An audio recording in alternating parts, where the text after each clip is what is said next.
Olá, meu nome é professora Luciana Souza, eu sou formada em Direito pelo FMG, também fiz mestrado em Ciências Sociais e tenho o doutorado em Direito. Agora, o mais importante é o trabalho que nós temos feito na Milton Campos com essa pesquisa da nossa área de desigualdade social, políticas públicas e outras questões. Porque falar de desigualdade no Brasil é importante. Cidadania é uma coisa que nem todos têm, mas que a Constituição prescreve. Então é hora de pensar de verdade quem está de fora desse privilégio.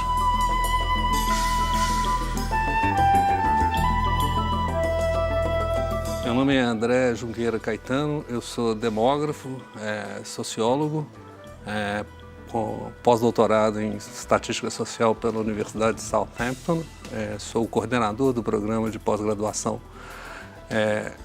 em Ciências Sociais da PUC Minas. E discutir desigualdade no Brasil é premente, principalmente no sentido de tirar os véus que tampam, mascaram a crueldade desse país com a maioria de sua população.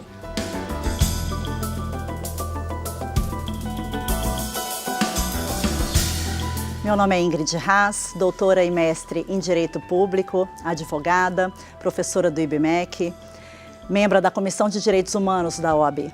A desigualdade social sempre esteve presente.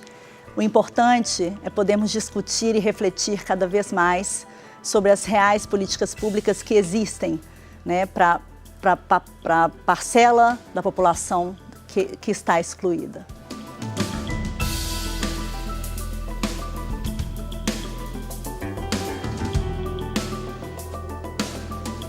E eu sou Jairo Stacanelli e está no ar o Horizonte Debate.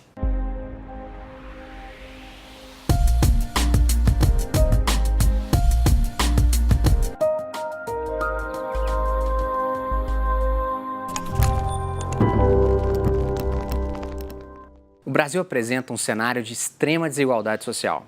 É o que mostra o relatório A Distância que nos une, produzido pela Oxfam Brasil, no qual aponta que no mundo 8 pessoas detêm o mesmo patrimônio que a metade mais pobre da população. Por aqui, a situação não é boa. Um trabalhador que ganha um salário mínimo por mês levará 19 anos para receber o equivalente aos rendimentos de um rico em um único mês.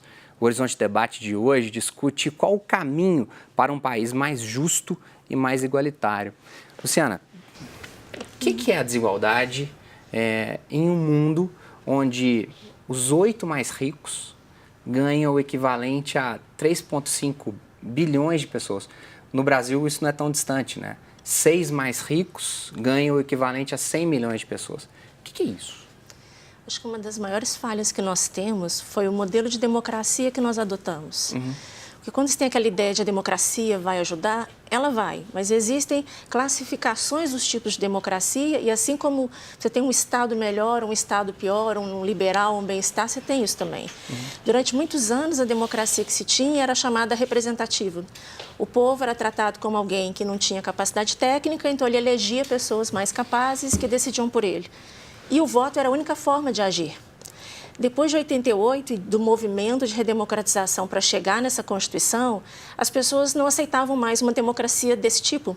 Então, a luta por uma democracia hoje é o que a gente chama de democracia deliberativa, inspirada principalmente no Habermas, que é um alemão, mas também nos movimentos sociais brasileiros, a gente chama de cidadania emancipada. O sociólogo Gessé Souza fala muito que o Brasil se divide em cidadão e subcidadão. Nós temos 2 Brasis convivendo. Um que você lê a Constituição e ele tem segurança e transporte no bairro dele e o outro que não tem. Então, a primeira coisa é encarar que a nossa democracia, em parte, ela é fictícia, ela só serve para alguns. E enquanto essa outra parcela da população não fizer parte dos conselhos, dos fóruns, que tem decisão na hora do poder público fazer as suas políticas, ela vai continuar sendo uma cidadania também irreal. Professor André, a democracia, portanto, poderia ser um instrumento de reduzir essa desigualdade, mas na verdade não acontece assim? Ela poderia ser um instrumento se ela fosse, de alguma forma, produzisse um sistema representativo que fosse realmente refletisse a maioria popular. O que não é o caso, e isso tem uma série de razões, mas Eu não acredito que seja a democracia o principal fator. Se eu for pensar historicamente, o Brasil teve 2 períodos democráticos, de 45 a 64 e de 85 para cá. Isso é 9% da história do Brasil. 60% da história do Brasil, 290 anos, foi de escravidão, foi colonial. Os outros 41 anos foram império, também escravidão. Toda a conformação da sociedade brasileira até hoje tem raízes nessa hierarquização, nessa estratificação rígida social e política, portanto. Por exemplo, o judiciário brasileiro, a origem do judiciário brasileiro é imperial. E até hoje é imperial. E o judiciário brasileiro gasta 1,5% do PIB anualmente para fazer uma justiça de classe. Um poder tão distante do povo? Né? Tão distante do povo. Ou seja, na verdade, a gente tem instituições políticas, jurídicas e inclusive legislativas. Aí a gente pode, podemos nos referir inclusive ao GECER, porque ele é um que escreve sobre isso, a má-fé das instituições, que são instituições de classe. Né? Elas servem, a justiça serve, ela é justiça, funciona como justiça definitivamente para uma determinada classe social. Por exemplo, a população carcerária do Brasil 70% são de pobres pretos até com ensino fundamental incompleto. 60% da população carcerária brasileira é de presos provisórios, já que eu estou aqui com 2 advogados. Ou seja, até o direito mais básico, o direito civil mais básico, é você não ser preso sem o devido processo legal, sem trânsito em julgado, ele é violado. Sem que isso seja sequer motivo de espanto para os próprios juristas, para os próprios juízes. Assim, tudo é o país das lindas leis e agora, das lindas legislações. André, Ingrid, quando a gente escuta até gente do próprio povo dizer que tinha que descer o sarrafo mesmo, que em janeiro de 2017, o que aconteceu nos presídios, por exemplo, do Amazonas, que tinha que acontecer no Brasil inteiro, porque aí ia acabar com a metade dos bandidos no Brasil. Essa democracia, que poderia ser uma figura de representação melhor, né?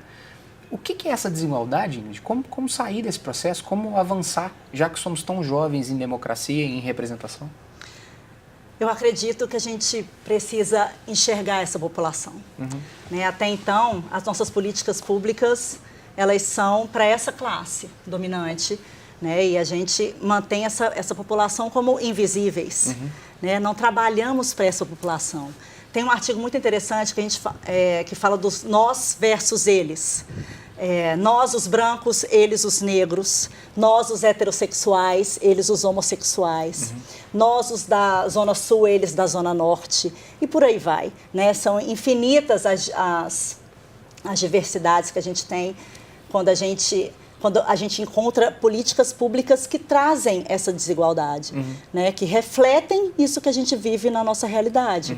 Né? E a gente precisa de políticas públicas, né, que não queiram mais excluir, mas sim incluir essas pessoas, né, de forma efetiva. Se são esses os sujeitos, os pequenos, né, assim, essa pequena parte da população, mas que são os grandes donos do capital, os mais representados, né? Que dia que essas pessoas... E aí é importante dizer isso, né? Se a cada R$10 do saco de arroz que o rico compra e que o pobre compra também. Se existe uma carga de imposto ali, vou colocar R$4,50. R$4,50 para quem ganha R$4.000, talvez não faça tanta diferença. Agora, R$4,50 para quem ganha 937 faz toda a diferença. Luciana, como proceder? Se são essas pessoas as que estão representadas, elas nunca vão legislar contra si mesmas. Então, votar impostos contra as grandes fortunas, como é que isso vai acontecer? Acho que é importante a sociedade parar de brigar contra si mesma e dar voz para essas pessoas para forçar o poder público. Vou dar um exemplo claro. A professora Mayra Neiva, que trabalha comigo na Milton Campos, faz um trabalho com grupos de funk no aglomerado da Serra, em vários lugares. E eles estão com um projeto ótimo de incluir na agenda cultural de Belo Horizonte os eventos que eles fazem. A Barragem Santa Lúcia tem o Muquifo, que é um projeto de museus e fotográficos, que eles já tiveram reconhecimento internacional e em Belo Horizonte quase ninguém vê. A nossa sociedade tem que começar, as próprias pessoas, a enxergar no outro não alguém que ameaça o meu bem-estar econômico, mas alguém que eu preciso aprender a trabalhar junto. Porque aí a sociedade consegue se articular para votar melhor. Porque a gente sabe que não é tão simples falar, vou votar melhor, né? Campanhas políticas no Brasil envolvem milhões, envolve todo um lobby que é muito difícil para a pequena pessoa, o pequeno cidadão, para nós sozinhos. Mas quando eu vejo um movimento como esse, que quer apoiar o grupo do funk, ou que quer apoiar os museus nessas comunidades, e ao invés da pessoa, às vezes, olhar às vezes, a pessoa com desdém, não, que bacana, vou lá conhecer, vou reforçar o movimento, você reconhece aquela pessoa como alguém que tem direito e o direito de lutar por esse direito. E essa pressão no poder público, ela tem valor, a gente não pode achar que o pequeno não tem valor, né?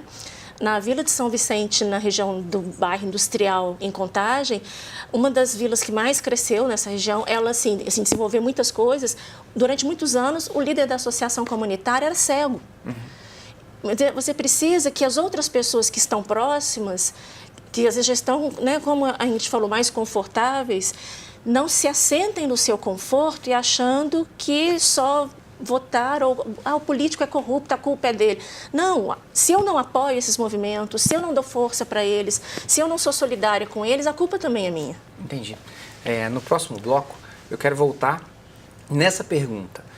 O peso desses R$ 4,50 dos R$ 10 do saco de arroz para aquele que ganha 4.000 e aquele que ganha 937. Qual que é a sua ideia sobre desigualdade social e como que você interfere na sua comunidade politicamente? Nós vamos voltar agora nos próximos 2 blocos para poder falar disso. Até daqui a pouco.